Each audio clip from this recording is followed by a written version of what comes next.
Sheekadeena maanta waxay ku saabsan tahay Haaruun al-Khurasaani, kaasoo ahaa wiil dhalinyaro ah oo ay soo koriyeen qoys saalixiin ah. Wuxuu ahaa wiil dhalinyaro ah oo wanaagsan, balse markii dambe uu la saaxiibay asxaab aad u xun, kuwaasoo noloshiisa burburiyay, way gaarsiiyeen heer uu ka dilay hooyadiisa. Haddaba sheekadiisa oo dhammaystiran nala dhegayso. Haaruun wuxuu ahaa wiil dhalinyaro ah oo ay soo koriyeen qoys muslim ah oo saalixiin ah. Wuxuu lahaa asluub wanaagsan. Wuxuu salaada masjidka ka tukan jiray safka hore. Quraankuna si wanaagsan ayuu u akhriyi jiray. Dadka deegaankiisa ku nool waxay u arkayeen nin dhalinyaro ah oo leh cabsi badan, dadkana wanaag ugu yeeraa. Laakiin mid ka mid ah habeenadii noloshiisa ugu xumaa ayuu la kulmay tijaabadii ugu horeysay. Maqrib ayuu u sii socday masjidka. Markaas ayuu jidka kula kulmay dhowr wiil oo isaga ka waaweyn. Jidadka ayay ku ciyaarayeen. Waxay ahaayeen kuwo aan u muuqan inay masjidka u socdaan. Qalbigiisii ayuu la hadlay, wuxuuna is yiri, waa inaan la hadlaa dhalinyartan. Waxaa laga yaabaa inay is waraacaan. Wuu u dhowaaday isagoo si naxariis leh ula hadlaya ayaa wuxuu yiri, walaalayaal inakeena aan masjidka aadnay oo aan tukane. Waxay ugu jawaabeen qosol iyo ciyaar. Saaxiib, halkan daqiiqado yar nagu sug. Ciyaarta ayaan dhammaystiranaynaa, dabadeedna waan ku raacaynaa. Haaruun wuu sugay. Waqtigii salaadana waxay la tageen masjidka, wayna wada tukadeen. Laakiin sheekadu halkaas kuma ekaan. Maalintii xigtay, isagoo salaada maqrib u socda ayaa wuxuu isla jidkii ku arkay wiilashii. Mar kale ay isku dayay inuu u yeero. Markaas bay dhaheen, haye maxaad noo dhibaysaa? Haddaad rabto inaan ku raacno xoogaa nala joog, marka ayaan wada baxaynaa. Haaruun sidii oo kale ayuu yeelay. Wuxuuna markan ku raagay ciyaartooda. Salaada maqrib wuxuu ku gaaray ragcadii labaad.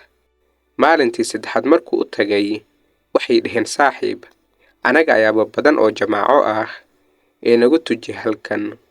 Maqribkii ayaa la gaaray. Haaruun wuxuu jamaacada ku tujiyay goobtii ay ku ciyaarayeen. Masjidkan wuu ka baaqday. Waxaa la yiraahdaa xumaanta waa mid tartiib tartiib u timaada.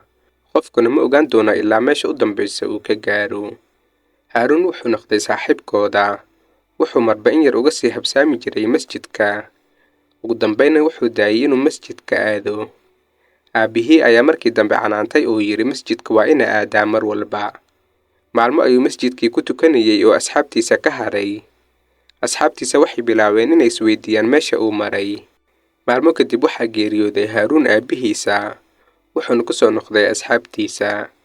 Wiilashii waxay barayeen wax kasta oo hore uusan u aqoon. Beenta, khamriga, maandooriyaha, iyo wax kasta oo xaaraan ah. Wuxuu la jaanqaaday iyaga, isagoon dareensaneyn inuu cagta saaray waddadii xumayd. Maalin maalmaha ka mid ah, saaxiibkiisa ayaa ku yiri waxaan aadayaa magaalada, waxaana inoo soo kaxaynayaa gabdho. Gabdhihii markii la keenay, ayaa Haaruun wuxuu raacay mid ka mid ah, meeshii ayaana xumaan lagu sameeyay. Habeen mugdi ah, isagoo khamradii jirkiisa ka baxday ayuu arkay. Saaxiibkiisa oo xumaan la sameeyay gabar uu markiiba garowsaday inay tahay walaashiis, waxayna la socotay gabdhihii la keenay. Qalbigiisi wuu gubtay. Aad ay u xanaaqay oo bilaabay ninkii inuu la dagaalamo. Go'aan degdeg ah ayuu qaatay oo mindi ayuu la soo baxay. Wuxuuna saaxiibkiisa ku dhuftay mindida. Dhiiggii ayaa qulqulay. Meesha ayaana ku dhintay. Haaruun wuxuu noqday dambiile oo dhiig ayuu galay. Xumaanna wuu sameeyay. Maalmo kadib, xilli habeen ah isagoo khamri cabsan ayuu u tagay hooyadiis.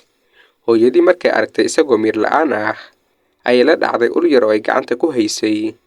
Haaruun oo maxoolihii aabbaha ka tagay ayaad khamri ku dhammaynaysaa. Sidan lagama filayn inaad noqotid ayay ku tiri. Haaruun wuu xanaaqay. Ciil ayaa laabta uga buuxay. Hooyadiisii ayuu kala tuuray. Wuxuu hooyadiisa ku qaaday gacmihiisa. Wuxuuna ku tuuray foorno kulul oo roodhida lagu dubo. Halkan ku dhimo ayuu ku qayliyay. Dabadeed wuu daboolay, isagoo aan xitaa fahmin wax uu sameeyay. Meesha ayuuna iska seexday. Markii dambe ayaa dadkii dariska ahaa guriga imid, oo hooyadiisa dabka ka soo saaray ayadoo lafa kaliya noqotay. Haaruun gurigii ayay ka soo saareen. Hooyadiisana way aaseen. Banaanada ayuu iska seexday. Subaxdii ayuu soo toosay. Aqligiisana wuu soo laabtay. Xaaskiisii ayuu u yimid si uu cunto u weydiisto. balse waxay tiri habaar qabow hooyada ayaad xalay dishay, hooyada ayaad foornada ku gubtay, waxaad tahay qof xun, ee iiga bax guriga. Haaruun wuu argagaxay. Maxaad igula hadlaysaa? Xalay hooyaday ma arag ayuu yidhi. Balse runta lama inkiri karo. Hooyadii lafo keliya ayay noqotay. Wuxuu dareemay culays xanuun badan oo qalbigiisa ku habsaday. Wuxuu arkay inuu meel cidlo taagan yahay, inuu naftiisa lumiyay, duni iyo aakhirana uu khasaaray. Hal go'aan ayuu qaatay. Waan baxayaa, waan toobad keenayaa. Dadka waan ka dhex baxayaa oo toobadda Alle ayaan u go'ayaa ayuu yidhi. Wuxuu go'aansaday inuu safar oo xaj ka aado, uuna baryo Ilaahay si uu u dembi dhaafo. Xajkii ugu horreeyay wuxuu dareemay inaan toobadiisa la aqbalin.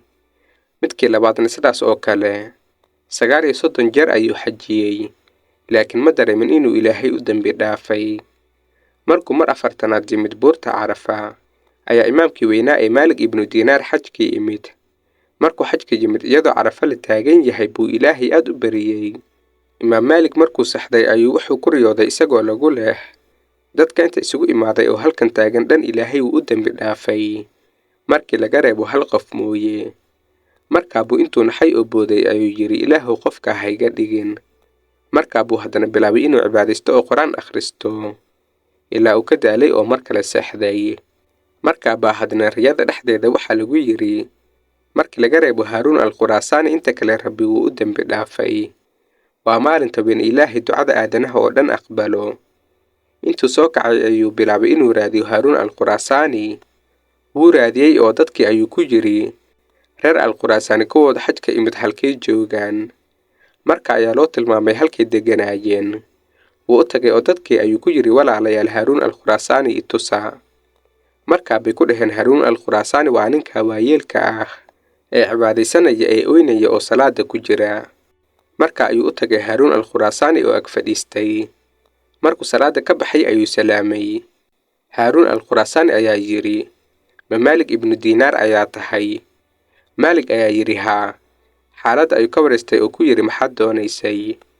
Markaa buu ku yidhi Haaruun oo arrin la yaab leh ayaan arkay. Waxaan u malaynayaa inuu shaydaan ahaa.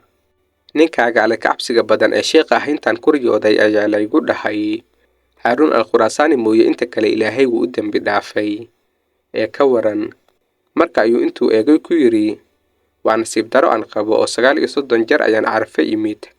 Oo 39kii jeerba nin ayaa intuu ii imaaday dhaha adiga Ilaahay kuuma dembi dhaafin. Oo waan kugu riyooday. Waa markii 4aad oo adiga Maalik ah ayaa ii timid. Markaa buu Haaruun bilaabay inuu ducaysto oo dhaho Ilaahow haddaadan adiga ii dembi dhaafin yaa ii dembi dhaafi karaa.